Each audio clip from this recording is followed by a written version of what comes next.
사랑하는 동료교 성도 여러분, 오늘도 이렇게 말씀으로 만나게 된 것에 깊은 감사를 드리고, 말씀을 통해서 우리가 하나님의 마음을 알아가는 이 시간이 될 수 있기를 바라겠습니다. 자, 창세기 22장의 말씀 오늘은 함께 살펴볼 텐데요. 때로는 우리가 감당할 수 없을 것 같은 일에 봉착할 때가 많습니다. 하나님께서 우리 가운데 엄청난 것을 요구하신다고 느껴질 때가 있어요. 특별히 내가 소중하게 여기는 것을 내려놓게 하심으로써 하나님은 우리에게 커다란 부담과 커다란 어려움을 주실 때가 있죠. 그러나 하나님의 모든 행동에는 목적이 있습니다. 하나님께서 우리에게 그런 것을 요구하신다면 그것은 우리에게 분명한 목적이 있으시다는 것을 알 수 있는 것이죠. 그렇다면 그 목적이 무엇인가? 오늘 본문은 우리 가운데 그러한 목적에 대해서 잘 설명해 주고 있습니다. 본문으로 들어가죠. 본문으로 들어가서 단락단락을 살펴보고 이러한 부분들에 대해서 깊이 살펴보도록 하겠습니다. 첫 번째 단락입니다. 1에서 19절 말씀. 1에서 19절. 아들을 바쳐라입니다. 아들을 바쳐라. 자, 이런 일이 일어난 후, 이런 일이 있은 지 얼마 후라고 말하고 있는 것을 볼 수 있습니다. 이게 이런 일이라는 게 뭐예요? 브엘세바에서 있었던 아비멜렉과 그쵸 드골과의 언약, 또 그 전에는 뭐예요? 이스마엘이 아브라함의 장자인 이스마엘이 떠나가게 되는 그러한 사건이 있었죠. 그 일이 있은 지 얼마 후에 하나님께서 아브라함에게 지시하시는 것이 나오고 있는 것을 볼 수가 있어요. 어떤 지시냐? 내 아들 이삭을 데리고 모리아의 한 산으로 가라. 그렇죠? 그래서 아브라함을 어떻게 하라? 번제물로 바치라 라고 하는 요구입니다. 번제물로 바쳐라. 여러분, 번제물이 뭡니까? 레위기 1장을 보면 제물을 갈기갈기 각을 떠서 하나님 앞에 불태워서 드리는 제사가 바로 번제 아니겠습니까? 그러니까 한마디로 말하면 이건 뭐예요? 자식을 데리고 가서 어떻게 하라? 갈기갈기 자식을 찢어서 불태워서 제사를 드리라고 하는 그런 내용인 거예요. 이건 뭐 아브라함에게 있어서 엄청난 요구라고 볼 수가 있죠. 왜요? 아니, 이스마엘을 잃은 지 얼마나 됐어? 얼마 되지도 않았는데 하나님은 또 약속의 아들이라고 하신 이삭까지도 가져가시려고 하나. 이스마엘도 사실은 뭐예요? 자신을 안 보내고 싶었어. 갈등했는데 누가 보내라고 해서 보낸 거예요? 하나님께서 보내라고 해서 보낸 거잖아. 그런데 하나님께서는 왜 이스마엘도 뺏어가고 하나님은 그것도 약속의 아들이라고 하셨던 이삭까지 뺏어가려고 하나. 아브라함 마음에 이런 마음이 들었겠어요? 안 들었겠어요? 아유, 뭐 저라면 뭐 아마 뭐 떼굴떼굴 구르고 난리 났을 거야. 예. 그런데 하나님께서는 뭐라고 말씀하셨습니까? 뭐 아브라함은 알지 못하지만 우리는 알죠. 왜? 성경에 나와 있으니까요. 뭐라고요? 1절에 보면 아브라함을 시험해 보시려고 하는 목적으로 이런 말씀을 하셨다. 말씀을 하셨어요. 이 시험이라는 게 뭡니까? 어떤 사람의 참모습을 드러내는 거예요. 뭐 역경이나 고난을 통해서 사람의 마음이 어떤지, 또 하나님의 명령을 지킬 것인지 안 지킬 것인지를 알아내서 결국은 당사자에게 유익을 주려는 것이 바로 시험의 목적입니다. 네. 하나님께서는 이 시험의 목적을 가지고 아브라함에게 이런 말씀을 하셨다는 거죠. 하나님은 우리에게도 이러한 시험을 하십니다. 하나님께서는 우리에게도 이러한 시험을 하세요. 예. 때로는 우리가 너무 하나님 앞에 정말 감당하기 버거운 것들을 하나님께서 요구하실 때가 있지 않습니까? 어떤 것들을 포기해야 될 때가 있고, 때로는 어떤 것들을 강하게 감당해야 될 때가 있고, 아무튼 여러 가지 그럴 때가 있어요. 그럴 때 우리는 이것을 뭘로 이해해야 됩니까? 하나님의 시험으로 이해해야 된다는 것이죠. 정말 우리의 믿음의 현주소가 어디인가 하나님 알고 싶어 하신다는 것이고, 또 우리가 이것들을 순종할 것인지 혹은 또 순종하지 못할 것인지를 하나님 알려고 하시는 마음이 있으신 것이구나라는 것들을 이해해야 되고, 우리가 결국 하나님의 이 뜻에 순종할 때 하나님께서는 우리에게 복을 주시겠구나라고 하는 것들을 이해해야 되고, 또 우리가 이 시험에 통과하지 못하면 통과하지 못하는 대로 우리가 다시 한번 겸손하게 우리의 믿음을 돌아볼 수 있는 시간이 되겠구나 라고 하는 마음을 가져야 된다는 것이죠. 자, 그래도 시험은 뭐 하는 게 좋습니까? 통과하는 게 좋죠. 아브라함은 시험을 통과하는 자의 모습을 아주 분명하게 보여주고 있어요. 어떻게 아브라함은 이 믿음의 시험을 통과했을까? 자, 보면 하나님의 명령이 떨어지자마자 아침 일찍 일어나서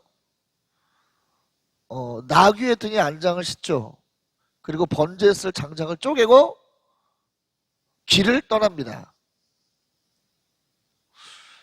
야, 이거 뭐 아브라함이 뭐 대단한 정신력의 소유자죠. 그런 얘기를 들었다면 아마 고민하느라 며칠을 보냈을 것이고, 그죠? 가능하면 이 시간을 늦추려고 하거나 안 가려고 하는 그러한 일들을 하나님의 말씀에 불순종하려고 하는 방향으로 갈 텐데, 그는 어떻게든 순종하려고 하는 방향으로 지금 가고 있는 거예요. 그렇다고 해서 아브라함이 뭐 자녀를 번제로 바치는 거에 대해서 룰루랄라 기뻐했던 사람은 또 아닙니다. 일의 순서가 보면 좀 바뀌어 있잖아요. 보통 어떻게 합니까? 장작을 먼저 준비하고 난 다음에 나귀 안장을 실을 텐데, 지금 뭐 하고 있어요? 나귀 안장을 먼저 싣고 난 다음에 얹고 난 다음에 장작을 쪼개고 있는 거예요. 그러니까 일의 순서가 바뀌어 있죠. 이게 뭐예요? 아브라함이 지금 충격 상태에 빠져 있는 거예요. 아브라함도 놀랐던 거지. 아브라함도 당황스럽고 아브라함 안에 또 여러 가지 마음이 있지만, 그럼에도 불구하고 뭘로 이해했다는 거예요? 이건 순종해야 할 일이구나 하는 것으로 이해했다는 거예요. 대단한 사람이죠. 사흘 후에 멀리 고개를 들어서 하나님께서 지시하신 그 산을 보게 됩니다. 그러니까 어떻게 돼요? 종들을 떠나서 이삭과 단둘이 예배하러 가죠. 그는 지체 없이 순종해서 하나님께서 원하시는 방향으로 갔습니다. 그리고 어떻게 되는 거예요? 종들은 왜 데리고 가지 않았죠? 종들을 데리고 가면 어떤 일이 일어나겠어? 이삭을 번제로 드리려고 할 때 이 종들이 완력으로 막아설 거 아닙니까? 우리 주인이 미쳤구나, 하지 마시라고 말렸을 거 아니겠어요? 이런 일들을 미연에 방지하기 위해서 자신을 방해할 수 있는 사람들은 내려놓고 간 거예요. 대단한 사람이죠. 대단한 사람입니다. 그런데 그가 이렇게 대담한 행보를 할 수 있었던 이유가 뭘까요? 정말 일반 사람이라면 이거 순종할 수 없는 것 같은 순종이 불가능한 상황이지만, 아브라함이 이렇게 정말 마음에 여러 가지 생각이 있고 정말 마음이 아픈 부분도 있지만 그래도 계속적으로 하나님의 말씀에 순종하는 방향으로 갈 수 있었던 이유가 뭘까요? 시험의 목적이 뭘 보려고 그랬다 그랬어요? 믿음을 보려고 하는 거라고 그랬죠? 그렇다면 그가 이렇게 할 수 있었던 이유는 뭐겠습니까? 그에게는 믿음이 있었기 때문이라는 거예요. 어떤 류의 믿음입니까? 어떤 류의 믿음? 우리가 아브라함의 행적을 따라가다 보면 그게 그 어떤 류의 믿음인가를 알게 돼요. 자, 보십시오.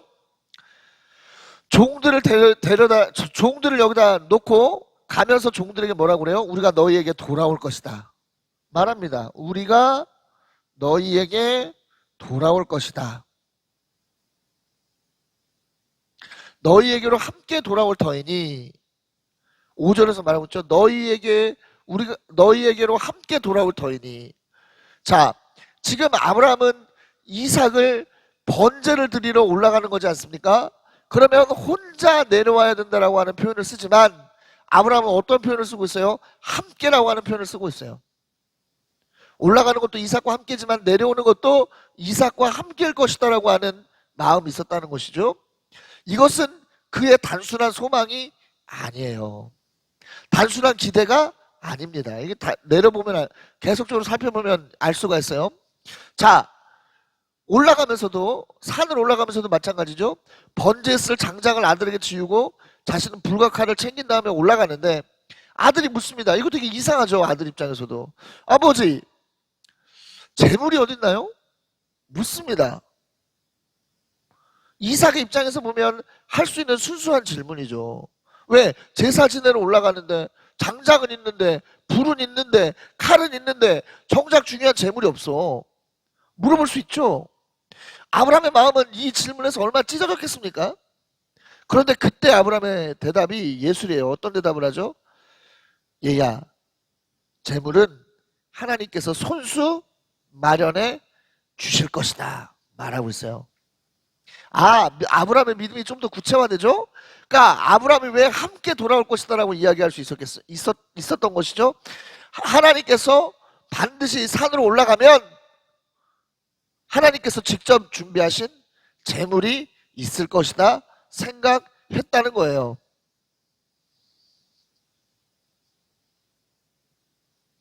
자, 근데 올라갔는데 재물이 보이지 않아. 그러니까 또 어떻게 해요? 아브라함은 멈추지 않습니다. 제단을 쌓고 장작을 벌려놓아요. 그리고 이삭을 묵습니다.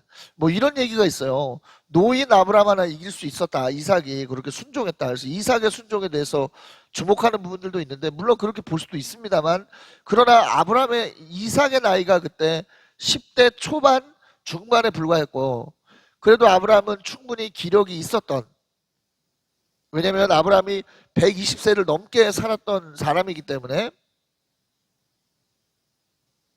충분히 아들을 제압할 수 있었지 않았겠는가 이런 생각도 듭니다. 그래도 대단한 것이죠. 이삭이 거칠게 반항했다면 묶을 수 없었을 텐데 이삭도 뭐하고 있어요? 아버지를 신뢰하고 있죠. 아버지에 대한 신뢰 또 자신의 아버지가 믿는 또 자신이 믿는 하나님에 대한 신뢰의 모습을 보여주고 있는 것이죠. 그러니까 믿음, 이삭의 믿음도 우리는 생각해 볼 필요가 충분히 있습니다. 아무튼 여러분 아브라함의 믿음으로 다시 한번 들어가 보자고요. 아들을 묶어서 장작 위에 올리고 칼을 들어서 이삭을 잡으려고 했습니다. 자, 멈춤이 없어요. 아브라함의 순종에 멈춤이 없어요. 아브라함은 뭘 하고 있었죠? 처음에 어떤 믿음이었어요? 하나님께서 분명히 돌아오게 하실 거야. 이런 믿음이 있었고 어떤 믿음? 하나님께서 손수 재물을 준비하셔서 그 재물을 드리고 우리는 돌아오게 될 것이야 라고 하는 믿음이 있었죠. 그랬다면 보통은 어때요? 올라갔는데 재물이 없어. 그러면 뭐라 그래요? 이거 뭐야? 여기서부터 멘붕에 빠져요. 또 갈등하게 되죠. 네. 지금까지 쌓았던 믿음을 잃어버리게 되는 거예요. 하나님의 응답, 자신이 기대했던 바가 있는데 자신이 확신했던 바가 있는데 그 기대와 확신이 깨지면 우리는 어떻게 하죠? 하나님에 대한 믿음이 제한받고 하나님에 대한 믿음이 흔들리게 되는 거예요. 이게 뭐냐 이 말이지. 이렇게까지 내가 순종하고 여기까지 내가 이렇게 왔는데 하나님은 어떻게 이러실 수 있느냐? 할 수 있다는 거예요. 하지만 아브라함은 어떻게 했습니까? 하나님에 대한 원망과 하나님에 대한 불신앙적인 마음을 보이기보다는 계속적으로 순종해요. 계속적으로 순종한단 말이죠.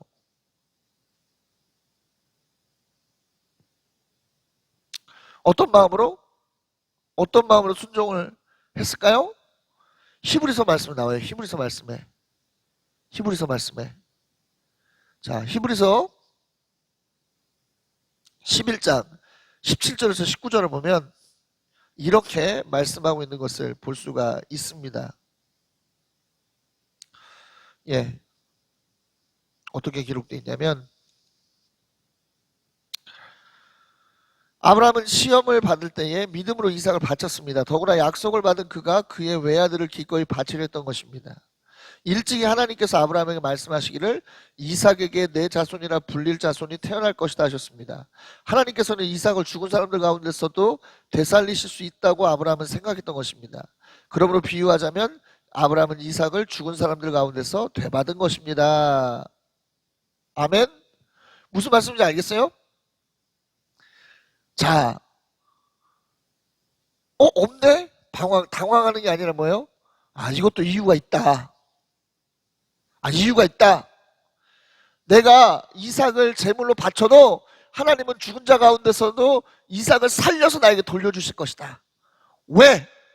왜가 중요하죠. 왜 이런 믿음이 가능한가? 하나님께서 이삭을 약속의 아들이라고 하셨기 때문에. 하나님은 신실하신 분이니까. 하나님은 약속을 지키시는 분이니까 우리 하나님께서는 결말을 이렇게 내실 이유가 없다. 아브라함은 그렇게 믿었다는 거예요. 이 믿음이 중요한 거예요, 여러분. 이 믿음이 있다 보니까 점점 아브라함은 어떻게 합니까? 상황에 좌우되는 게 아니라 어디에 좌우되고 있어요? 하나님의 어떤 인격에 좌우되고 있어요. 하나님에 대한 믿음에서 좌우되고 있다는 것이죠. 하나님은 돌아오게 하실 것이다. 하나님은 재물을 준비하실 것이다. 하나님은 설사 내가 이삭을 바쳐드린다고 하더라도 죽은 자 가운데서 살려서 이삭을 나에게 돌려주실 것이다. 믿음이 점점점 강화되고 있고 계속적으로 하나님을 향한 믿음을 지향하고 있기 때문에 상황이 내 기대와 맞지 않고 내가 예측했던 범위가 벗어난다고 하더라도 끝까지 그는 하나님에 대한 믿음을 놓치지 않을 수 있었다는 거예요.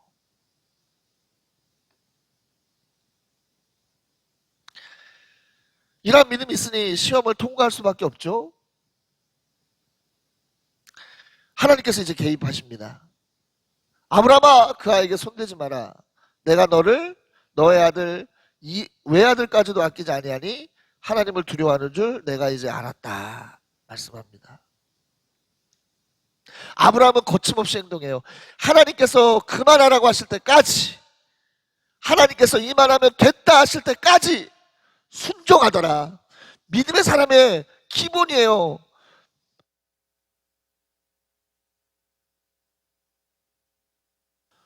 하나님께서 됐다 하실 때까지 계속할 수 있는 것, 그것이 바로 믿음의 사람들이 보여주는 아주 명확한 믿음의 모습이라는 것을 우리는 알아야만 한다는 것입니다.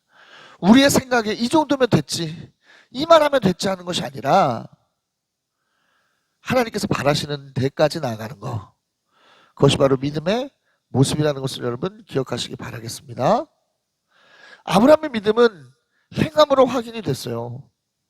하나님을 향한 우리의 믿음은 오직 행함으로써만 하나님 앞에 확인된다는 것을 여러분 기억하시기 바랍니다.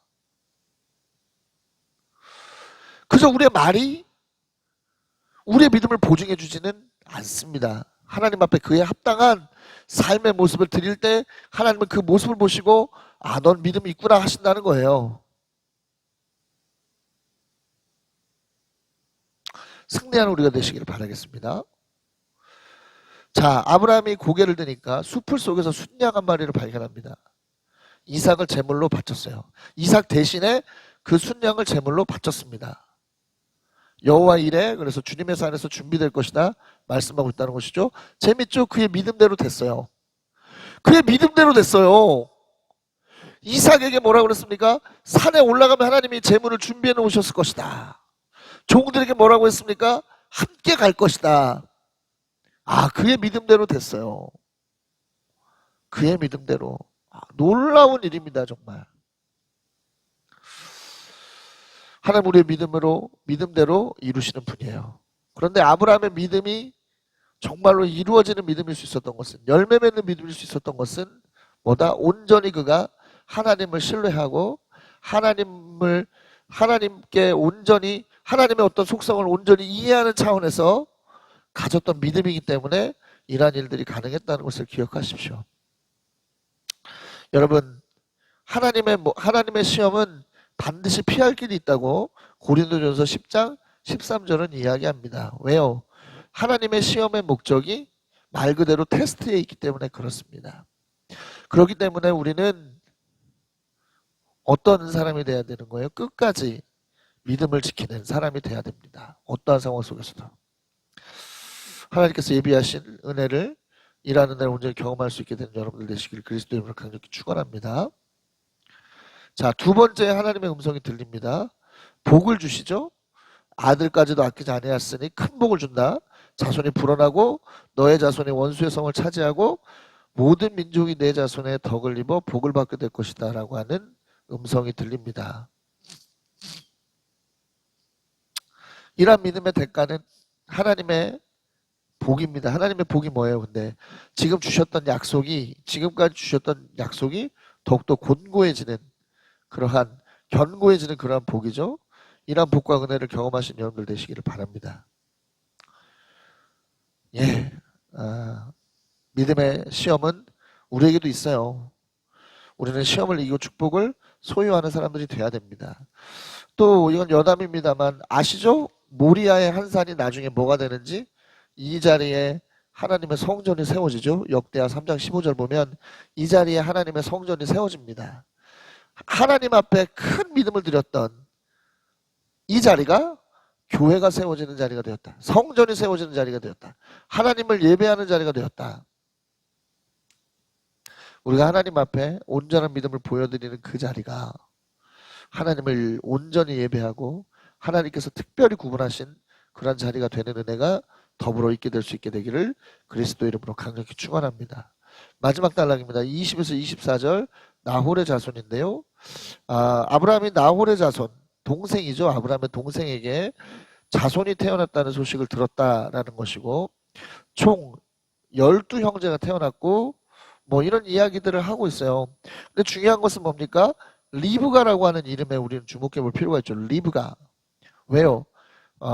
훗날 이삭의 부인이 되는 사람이기 때문에 그렇죠? 예. 리브가 이름에 주목하면 됩니다. 자, 하나님은 많은 사람들 중에서 하나님의 역사에 동참할 한 사람에게 주목하세요. 우리는 그런 사람이 돼야 됩니다. 적당히가 아니라 정말 많은 믿음의 사람들이 있잖아. 적당한 믿음을 소유한 사람들이 아니라 우리는 아브라함처럼 명확하고 분명한 믿음을 소유하는 사람들, 하나님께서 인정하지 않으실 수 없는 그런 믿음을 소유하는 사람들이 되어야 될 줄 믿습니다. 이러한 믿음의 소유자가 저와 여러분들이 되시기를 그리스도 이름으로 강력히 축원합니다.